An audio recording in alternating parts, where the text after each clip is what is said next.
하나님의 말씀 함께 보겠습니다. 구약성경 시편 119편 161절에서 168절까지의 말씀입니다. 시편 119편 161절에서 168절까지의 말씀을 제가 봉독해 드리겠습니다. 고관들이 거짓으로 나를 핍박하오나 나의 마음은 주의 말씀만 경외하나이다. 사람이 많은 탈취물을 얻은 것처럼 나는 주의 말씀을 즐거워하나이다. 나는 거짓을 미워하며 싫어하고 주의 율법을 사랑하나이다.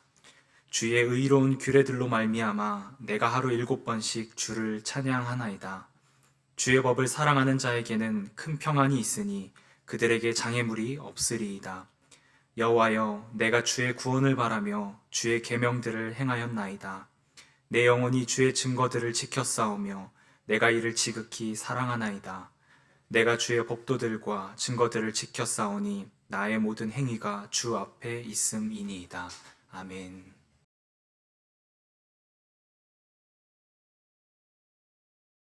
설 명절 첫날에 우리 또 예배 자리에 나와서 예배하는 우리 성도님들의 가정과 또 삶 위에 주님의 평강이 가득하기를 기원합니다. 오늘도 평강의 하나님께서 우리에게 주시는 말씀으로 설교를 시작하도록 합니다.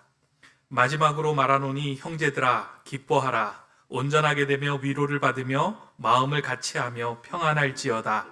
또 사랑과 평강의 하나님이 너희와 함께 계시리라. 아멘.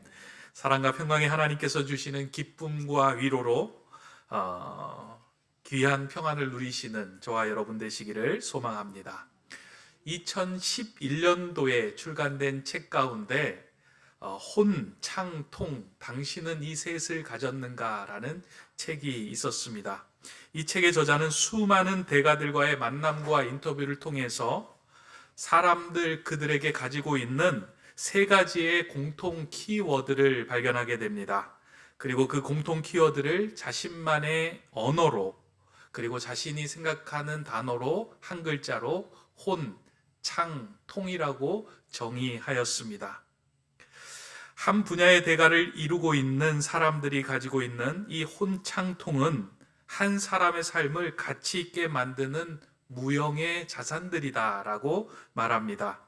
이 세 가지의 자산을 가지고 있을 때에 그는 어떠한 상황이 올지라도 넘어지지 않고 중심을 잡을 수 있다라고 저자는 말하면서 이 혼창통의 내용을 이렇게 정리합니다.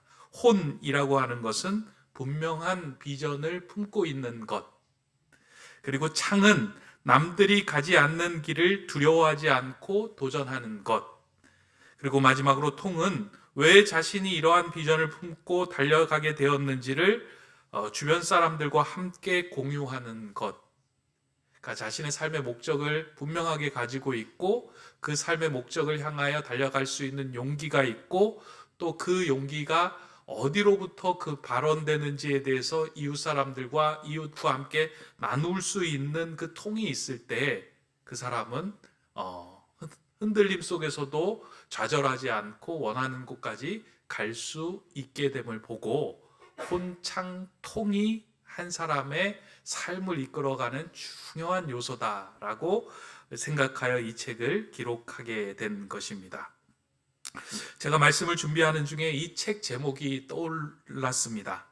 우리의 신앙인의 삶에도 흔들릴 때마다 혼창통처럼 우리 인생을 잡아주는 것이 있다라는 생각이 들었기 때문입니다. 지난 2주간에 걸쳐서 말씀드린 예배, 기도, 그리고 오늘 함께 나눌 말씀까지 성도의 삶의 중심을 잡아주는 세 가지를 꼽으라고 한다면 예배, 기도, 말씀이라고 할 수 있습니다.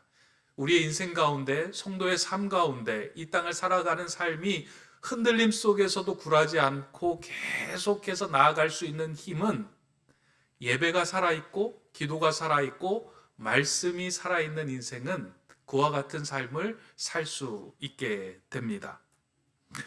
만약에 이 세 가지 중에 하나라도 빠지면 균형을 잃거나 엉뚱한 길로 나아갈 수 있습니다. 또한 이 셋 중에서는 이 두 가지를 또 두 가지의 중심을 잡아주는 역할을 하는 것이 존재합니다. 저는 그것이 하나님의 말씀이라고 생각이 듭니다.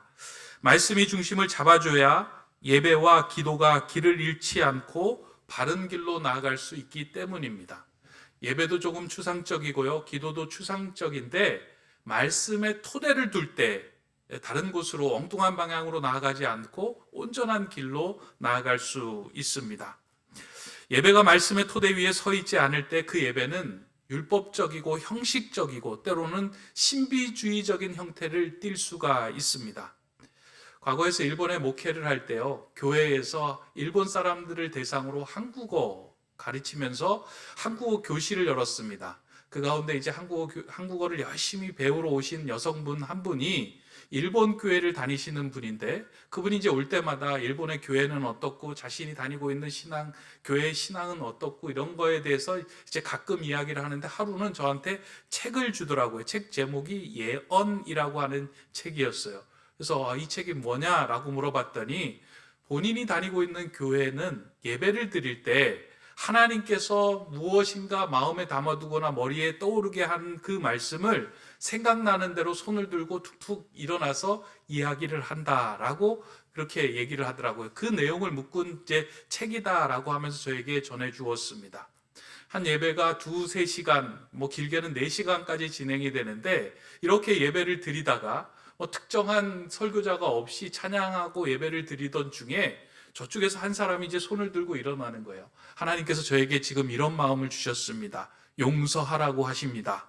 제가 지난주에 이런 일이 있었는데 그분을 용서하라고 하십니다. 또 어떤 분은 이제 그렇게 이야기해요. 하나님께서는 저에게 이런 말씀을 주십니다. 다음 주에는 이런 일들이 이루어질 것 같습니다. 그 전에는 어떠한 일들이 있습니다. 라고 이야기를 하는데요. 그 예배는 영적이고 신비주의적이고 또 역동적으로 보이지만, 사실은 제가 그 책을 읽어보니까 상당히 위험한 부분들이 꽤 많이 있는 것을 발견하게 되었습니다.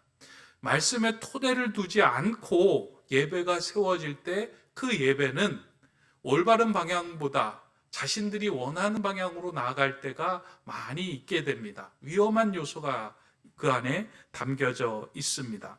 영적으로 상당히 혼란스러움을 가져오는 상황들이 펼쳐질 수가 있습니다. 예배의 중심을 잡아주는 것은 하나님의 말씀입니다. 기도도 마찬가지입니다. 우리가 기도를 할 때 어떻게 기도해야 하며 어떠한 간구를 드려야 할지 상당히 추상적일 때가 많이 있는데, 그것을 말씀의 토대에 두기 시작할 때는 기도가 명확해지고 간결해지고 해야 할 기도를 할 수 있게 됩니다. 근데 우리가 그 말씀의 토대를 두지 않고 기도할 때는요, 이 세상의 여타 종교와 다를 것 없는 기도가 될 때가 참 많이 있습니다. 불교에서 드리는 백일 기도를 보면은요, 상당히 정성스럽게, 그리고 아주 몸가짐, 마음가짐을 잘해서 기도를 드리는 것처럼 우리에게 보여집니다. 일본에 있을 때 신사에 가서 사람들이 기도하러 나오는 그 사람들을 보면 발걸음부터 시작을 해서 그 신에게 나아가 기도하는 그 자세까지 흐트러짐 없이 정성스럽고 준비 잘 된 모습으로 기도하는 그런 모습을 보게 됩니다. 사실 기독교의 그리스도인들이 의자에 앉아서 기도하는 것과는 비교할 수 없을 정도로 잘 갖추어진 모습처럼 보이는 그 기도의 모습을 발견할 때가 많이 있습니다. 그런데 실상은 뚜껑을 열어놓고 그들이 기도하는 내용을 보면 인격적인 하나님과의 만남의 어떤 대화, 인격적인 만남의 소통으로서의 기도를 하는 것이 아니고요, 자신의 기도를 들어주는 그 대상을 어루고 달래고 위협하고 협박을 해가지고 내 소원 들어주십시오라고 기도하는 내용들이 가득합니다. 말씀의 토대를 두지 않을 때 그리스도인들도 그와 같은 기도를 할 때가 종종 있습니다. 하나님을 위협하죠. 또 하나님을 어루고 달래죠. 이렇게 하면 하나님 들어주실 거죠. 이렇게 하면 하나님께서 허락해 주실 거죠. 하고 어루고 달래고 어린아이처럼 그 하나님을 대할 때가 있고요. 어떨 때는 협박할 때도 있습니다. 하나님, 내가 40일 금식 기도하는데 이거 안 들어주시면 하나님 안 됩니다. 내가 다 정해놓고 내 기도의 제목, 내 간구를 가지고 하나님께 나아갑니다. 그리고 안 들어주면 실망하고 안 들어주면 낙심할 때가 있습니다. 그런데 예수님께서 우리에게 기도를 가르쳐 주시면서 어떻게 기도하라고 말씀하시고 계시는지 우리는 알고 있습니다. 산상보훈을 통해서 너희는 기도할 때 이렇게 기도해라. 하나님 나라와 하나님의 의를 구해라. 하나님의 당신의 나라가 임하게 해달라고 간구하는 것, 그런 기도가 먼저 선행돼야 할 것임을 우리에게 보여주고 말씀으로 알려주셨습니다. 그 말씀에 토대를 두고 기도할 때 우리의 기도는 엉뚱한 방향으로 나아가지 않게 됩니다. 이처럼 성도의 삶에, 성도의 마음에 말씀이 있을 때 그 말씀은 우리의 중심을 잡아줍니다. 그래서 성경은 하나님의 말씀은 길이신 예수 그리스도를 제대로 따라갈 수 있는 빛이며 우리 발에 등과 같은 역할을 한다라고 말씀합니다. 오늘 읽지는 않았지만 시편 119편 105절의 말씀입니다. 주의 말씀은 내 발의 등이요 내 길의 빛이니이다. 우리 사람들의 삶의 불안의 근본적인 원인이 하나님과의 관계 단절이라고 말씀을 드렸습니다. 관계가 단절되면 그 사람을 제대로 알 수 없습니다. 그러나 관계가 회복이 되면 그 사람이 누구인지, 나를 향한 하나님의 뜻이 무엇인지를 알고 그 안에서 평안을 누릴 수 있게 됩니다. 그 하나님을 드러내고 하나님을 계시하기 위하여 우리에게 주신 것이 바로 성경이고 하나님의 말씀입니다. 그래서 우리는 하나님의 말씀을 읽을 때 하나님이 누구이신지를 깨닫게 되고 내가 누구인지를 깨닫게 됨을 통하여 평안을 누릴 수 있게 됩니다.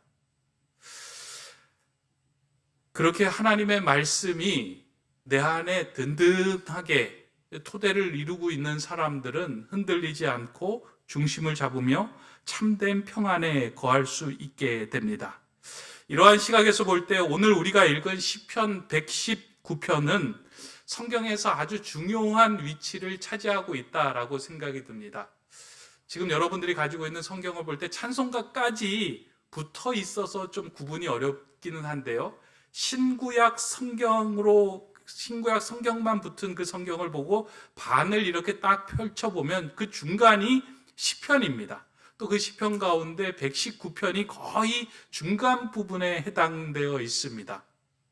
근데 그 119편을 보면은요, 그 시편 119편의 내용이 무엇이냐면 하나님의 말씀에 대한 글로 가득합니다. 근데 이제 다른 그 성경의 장절보다 성경 전체 66권 중에 가장 긴 장절이 시편 119편인데 무려 176절이나 됩니다. 이건 알고 계셨죠? 가장 긴 장절이 176절이나 되는데요. 어떻게 이렇게 176절을 만들었는지도 의미가 있습니다. 히브리어 알파벳이 총 22자인데 22자의 그 첫 글자를 따서 한 문단에 8절씩 배치를 한 거예요. 의도적으로. 근데 의도적으로 배치했는데 그 내용 모두가 어디에 집중되어 있느냐면 하나님의 말씀, 하나님의 율법, 하나님의 증거, 주의 법도라는 그 단어를 사용해서 176절 중에 무려 172절이 그 말씀이 다 담겨져 있다는 거예요. 주의 말씀, 주의 율법, 주의 증거, 주의 율례, 주의 규례, 그와 같은 말씀으로 한 절마다 다 하나님의 말씀에 대한 이야기들이 그 안에 담겨져 있습니다. 이러한 상황 속에서 시편의 기자는 하나님의 말씀이 우리 성도에게 얼마나 중요한 것이고 그 말씀을 마음에 담는 것이 얼마나 귀한 일인지를 계속해서 반복하고 강조하고 있습니다. 오늘 읽은 본문 162절에서 저자는 하나님의 말씀을 이렇게 즐거워한다라고 기록해주고 있습니다. 사람이 많은 탈취물을 얻은 것처럼 나는 주의 말씀을 즐거워하나이다. 그 당시에 이스라엘 백성들에게 탈취물이라고 하는 것은 전쟁에 나가서 가지고 오는 전리품에 해당되었어요. 그 당시에 전리품을 얻을 때 반은 백성들에게 주고 반은 국고에 귀속을 할 수 있도록 했습니다. 그러다 보니 그 당시에 사람들이 얻을 수 있는 놀라운 재산, 우리의 인생을 바꿀 만한 가치 있는 것들을 얻어올 수 있는 장소는 어디였냐면 전쟁에 나갔다가 돌아올 때 얻는 탈취물이었어요. 귀하고 값진 것들을 갖고 돌아오는 상황을 통해서 한 사람의, 한 가정의 인생이 바뀔 수 있다고 생각이 되었는데, 그것을 가지고 기뻐했는데, 이 시편의 저자는 이야기하는 것이 무엇이냐면, 그 탈취물을 얻은 것 이상으로 나는 하나님의 말씀을 얻은 것을 즐거워하겠습니다. 그 말씀이 내 인생을 살게 하기 때문입니다 라고 온전히 고백하고 있습니다. 여러분들은 말씀 때문에 이런 고백을 한 적이 있습니까? 세상의 탈취물, 세상의 전리품을 얻은 것에 대해서 기뻐하고 감사하고 하나님께 찬양을 했지, 성경을 한 구절 읽다가 이 말씀 하나로 내가 로또 맞은 심정입니다, 하나님 내가 더할 나위 없는 전리품을 얻었습니다 하고 고백하는 일들은 사실은 많지 않습니다. 드뭅니다. 근데 그 심정으로 고백하고 있다는 겁니다.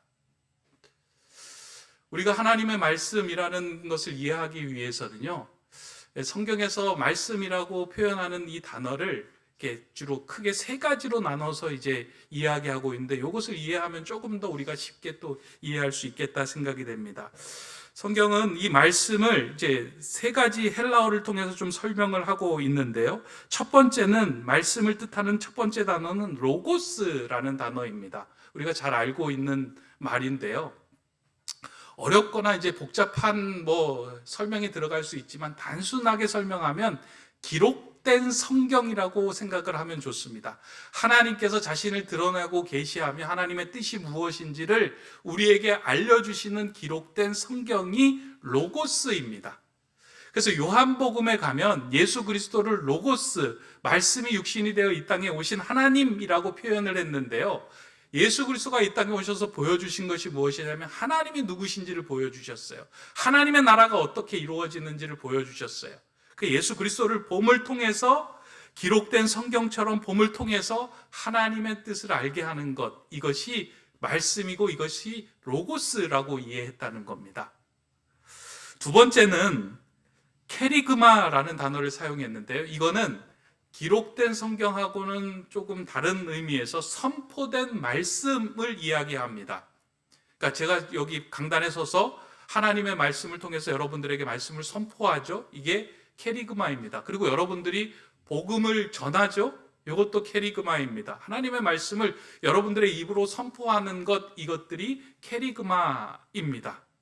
마지막으로 세 번째는 레마라는 단어를 사용하는데요. 이건 우리가 잘 들어보지는 않는데 중요한 표현입니다. 레마는 로고스와 캐리그마의 말씀이 내 안으로 들어와 나에게 적용될 때 그 생겨나는 그 말씀, 그것을 이렇게 말하는 의미인데요. 성경을 읽거나 말씀을 들을 때 나에게 주신 하나님의 말씀이다, 그 말씀이 힘이 되고 평안이 되고 그 말씀이 생명이 될 때 그것을 이제 레마의 말씀이라고 표현을 합니다. 쉽게 설명을 하면, 2주 전에 이제 이상홍 목사님이 오셔서 이렇게 설교를 하실 때요, 그림을 하나 보여주셨잖아요. 밀레 만종 그림을 보여주시면서 그 그림 위에 대출이 써져 있는 것 같습니다 라고 이제 이야기를 하셨거든요. 저는 그 이야기를 들으면서 이렇게 무덤덤하게 들었는데, 우리 교회 성도님 중 한 분 가운데는 그 대출이라는 그 글씨를 보면서 나에게 주시는 말씀이다 라고 받아들여졌다는 거예요. 위로가 되고 큰 힘을 얻었다는 거예요. 왜냐하면 지난 시간 동안 그 대출 때문에 마음이 어렵고 불편하고 평안이 다 사라졌는데, 목사님을 통해서 나에게 평안의 말씀을 주시는구나 하는 것이 크게 다가와서 많은 위로와 은혜를 받았다라는 그 말씀을 들었습니다. 이 말씀을 들을 때 나에게 다가와서 나를 살리는 생명의 메시지가 될 때 그것이 레마가 됩니다. 이렇듯 우리가 하나님의 말씀을 만나는 채널이 다양하고요, 하나님께서는 기록된 말씀을 통해서, 선포된 말씀을 통해서, 환경을 통해서, 여러 가지 주변의 모습들을 통해서 우리에게 말씀을 건네기를 원하고요, 또 우리로 하여금 그렇게 위로와 평안을 누리기를 원하면서 다가오기를 원하시는 분이 하나님이에요. 말씀을 주신 이유는 하나예요. 내가 너희에게 주려고 하는 것은 평안이고, 내가 너희에게 주려는 것은 위로고, 내가 너희에게 주려는 것은 나를 닮아서 이 땅에서 내가 원하는 삶을 살아가는 삶이다. 그렇게 우리에게 수도 없이 말씀을 건네는데, 우리는 그 말씀의 채널이 열리지 않아서, 말씀의 채널이 닫혀서 그 말씀을 내 말씀으로 받지 못할 때가 참 많이 있습니다. 오늘 시편 119편은요.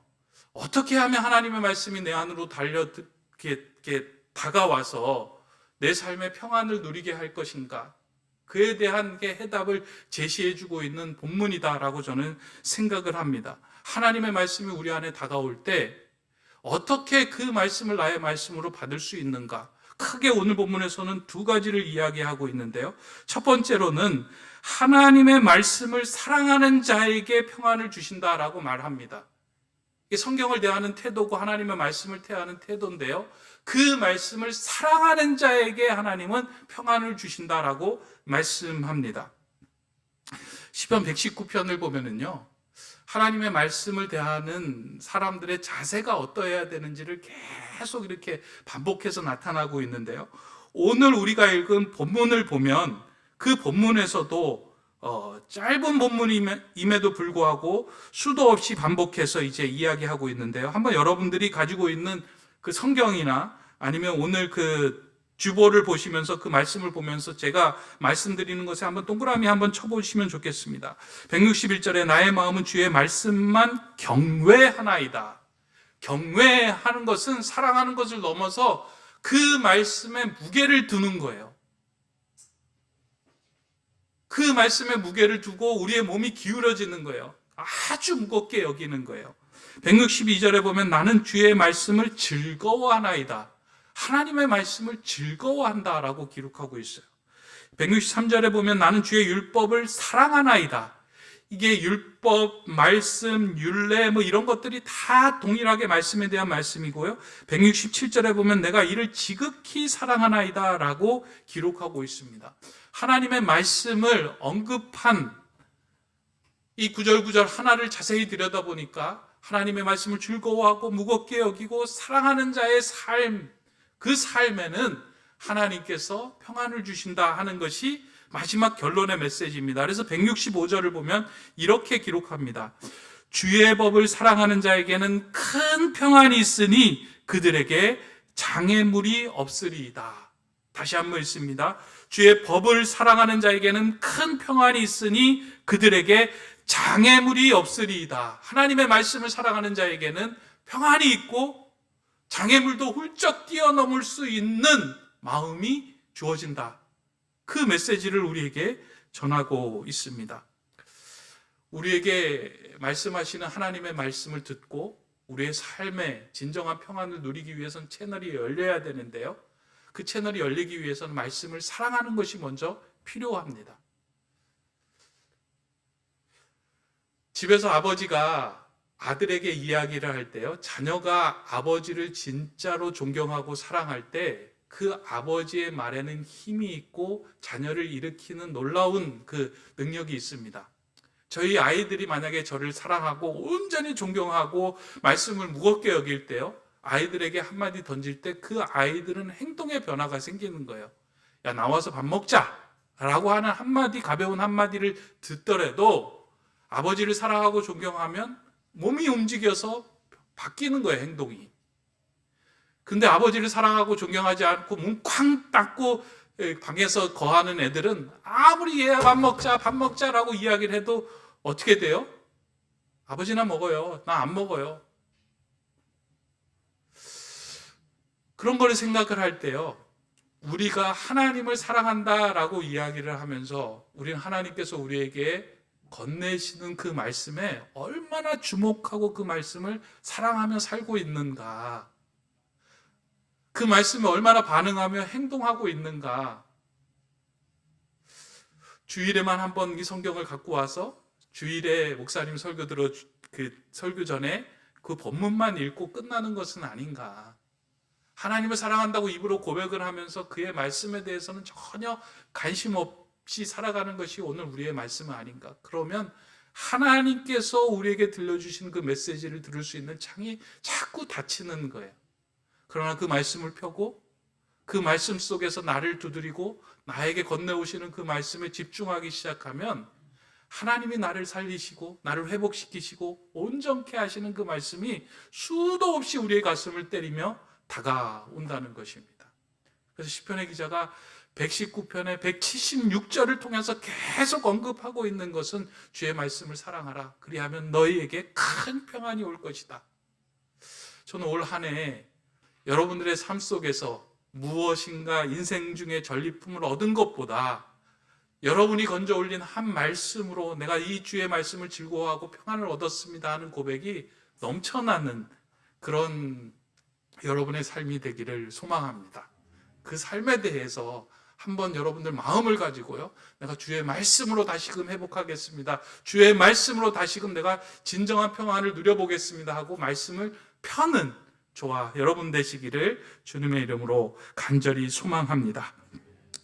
두 번째 말씀을 또 살펴보니까요, 하나님의 말씀을 신뢰하는 자에게 하나님께서는 평안을 주신다라고 보여주고 말씀하고 있습니다. 오늘 본문의 말씀을 읽으면 시편의 저자는 확신에 찬 목소리로 말씀합니다. 주의 법을 사랑하는 자에게는 큰 평안이 있으니 그들에게 장애물이 없으리이다.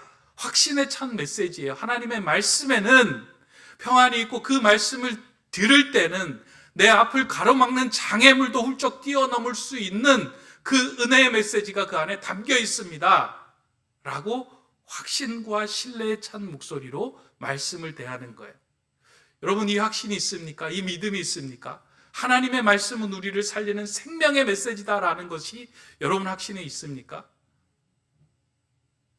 우리는 말씀으로 지어진 존재입니다. 말씀으로 지어진 존재가요, 온전하게 살고 회복되기 위해서는 말씀이 우리 안에 들어와야 돼. 그것이 가능합니다. 하나님의 형상이 회복이 되고요, 하나님과의 관계가 회복될 수 있는 통로가 말씀을 통해서 회복되는 거예요. 그래서 그렇게 확신에 찬 목소리로 그 말씀을 대하기 시작할 때 우리의 삶에 평안이 생겨납니다. 세상에서 사람들은 자신들이 이 땅에서 평안을 누리기 위해서 세상에 혼, 창, 통을 갖고자 노력을 합니다. 세상의 학문들을 접하고 책을 읽고 열심히 노력해서 세상에서 남들보다 뛰어난 삶을 살려고 노력을 합니다. 그러나 하나님의 자녀들은, 하나님의 백성들은 어디서부터 이 혼, 창, 통을 길어 올려야 할까? 세상의 학문과는 비교할 수 없는 하나님의 말씀으로부터 혼, 창, 통을 길어 올려야 합니다. 오늘 교회가 그리고 성도가 세상에서 무시당하는 결정적인 이유가 있다면 무식해서 그런 것이 아니에요. 세상보다 무식해서 그런 것이 아니라 이 영혼의 깊이 있는 말씀으로부터 온전한 하나님의 것들을 길어 올리지 못하기 때문에, 영적으로 차있지 않기 때문에 세상에 무시당할 때가 많이 있습니다. 성경에서 말하는 혼창통은 이런 거예요. 혼이라고 하는 것은요, 세상에서는 내 삶의 비전을 갖는 것이라고 이야기를 하잖아요. 하나님 나라 입장에서는 하나님 나라를 위하여 우리가 부름받은 존재라는 것을 우리가 확실하게 마음에 담는 거예요. 우린 누구냐?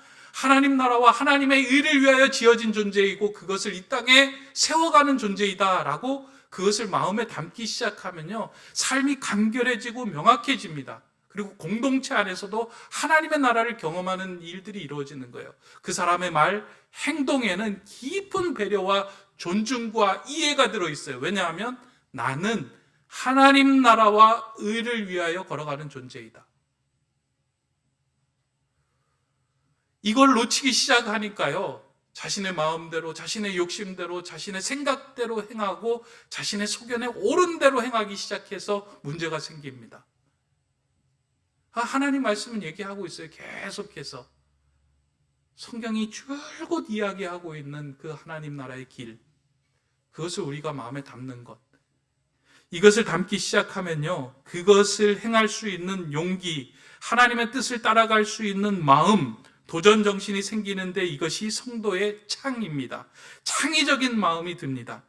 교회 역사 가운데 위대한 역할을 감당했던 인물들은 모두 하나님의 말씀을 읽고 묵상하던 중에 영감을 얻었습니다. 종교개혁을 감행하였던 종교개혁자들은 그냥 어느 날 자고 일어나서 그렇게 위대한 일에 자신의 몸을 던진 것이 아니고요, 하나님의 말씀을 깊게 읽고 묵상하던 중에 자신의 마음속에 이렇게 살아서는 안 되겠구나라는 그 말씀이 다가온 것입니다. 하나님의 말씀을 듣다가 자신 안에 있던 죄를 고백하는 회개의 그런 부흥이 일어났고, 하나님의 말씀을 읽다가 두려움 속에서도 믿음으로 순교할 수 있는 그런 용기를 얻게 되었습니다. 하나님의 말씀을 의지하였기에 새로운 것을 향하여 나아가는 창의적인 도전과 용기가 그들에게 생겨나고 주어진 겁니다. 그러니까 세상과 다른 길을 걸을 수 있는 그 마음이 성경을 통해서 우리에게 주어진 겁니다. 이게 없으면 우리는 흔들리고요, 불안해지기 시작합니다. 이렇게 혼과 창을 경험한 성도는 하나님과의 관계가 깊어집니다. 말씀 안에서 하나님을 발견할 뿐만 아니라 자신을 발견할 수 있는 영적인 안목이 열립니다. 참 이게 이제 소중하고 귀한 대목인데요.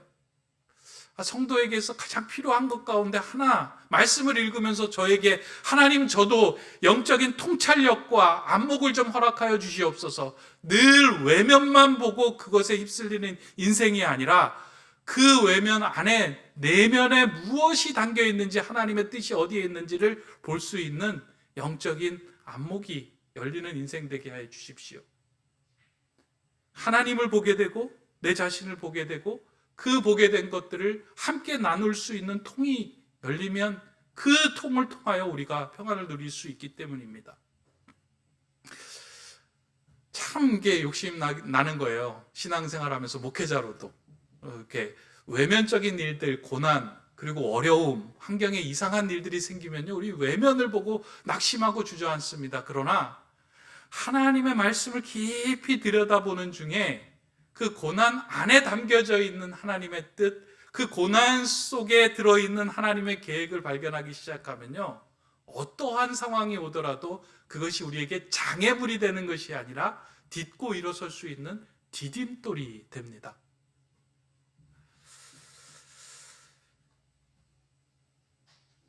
이제 말씀을 좀 맺으려고 합니다.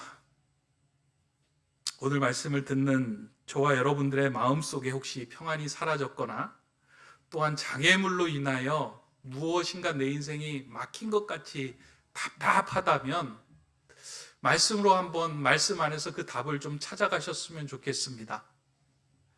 하나님을 사랑하는 만큼 말씀을 사랑하고 말씀 안에서 답을 찾으셨으면 좋겠는데요. 우리의 말씀의 채널이 열리기 위해서 필요한 것이 있는데 그것은 말씀에 마중물을 붓는 게 중요하겠다라고 저는 생각이 듭니다. 막 갑자기 하루아침에 일어나서 그 말씀이 좋아지고 그 말씀이 기뻐지고 말씀이 읽혀지는 것이 아니고요. 말씀을 읽고 그 말씀을 사랑하고 말씀을 의지할 수 있는 마중물이 우리에게 좀 필요합니다. 그건 좀 노력해야 됩니다. 어떻게 노력할 수 있을까 생각하고 고민을 하다가 어제 이제 설교를 정리하면서 저에게 그런 마음을 주셨어요. 시편 119편이 176절까지 이루어져 있지 2월 달이 대략 잘 사용하면 22일 이상을 우리가 사용할 수 있지. 그러면 하루에 8절씩 시편 119편에 176절을 8절씩 22일 동안 매일 아침에 좀 쓸 수 있다면, 그 말씀을 묵상하면서 그 말씀을 우리 안에 부을 수 있다면 하나님께서 은혜를 주시고 말씀에 대한 채널을 더 넓게 열어주시지 않을까 하는 마음이 이제 저에게 이렇게 부어주셨어요. 한번 좀 우리 도전했으면 좋겠습니다. 어렵겠지만요, 아침에 일어나서 시편 119편 1절서부터 8절까지 한번 쓰면서 말씀이 우리에게 어떠한 것들을 건네주시는지, 무엇라고 말씀하시는지, 오늘 하루 살아가면서 하나님은 나에게 뭐라고 말씀하시는지에 대해서 좀 민감해지면 반드시 우리가 하나님께 간구하고 기도하는 일들이 그 말씀 안에서 답을 찾게 될 것입니다. 여러분들 하나님 사랑하시죠? 하나님께서 주신 말씀이 하나님이라는 사실도 여러분 믿으시죠? 그 말씀으로 한번 저와 여러분들이 다시금 마음속에 사라졌던 그 평안과 또 하나님과의 깊은 관계들이 회복되는 그런 올 한 해, 그리고 한 달, 그리고 여러분의 한 주, 또 명절의 3일 기간이 되기를 주님의 이름으로 축원합니다. 기도하겠습니다. 말씀으로 우리를 창조하신 하나님, 우리의 근원이신 말씀 앞에 우리 자신을 다시금 세워주시니 감사를 드립니다. 우리에게 주신 말씀을 읽고 듣고 보고 쓸 때에 내 안에 무너졌던 하나님의 형상이 회복되게 하시고 사라졌던 평안이 찾아지게 하시고 장애물을 훌쩍 뛰어넘는 힘까지 누리게 하여 주시옵소서. 말씀으로 오신 예수 그리스도의 이름으로 기도드립니다. 아멘.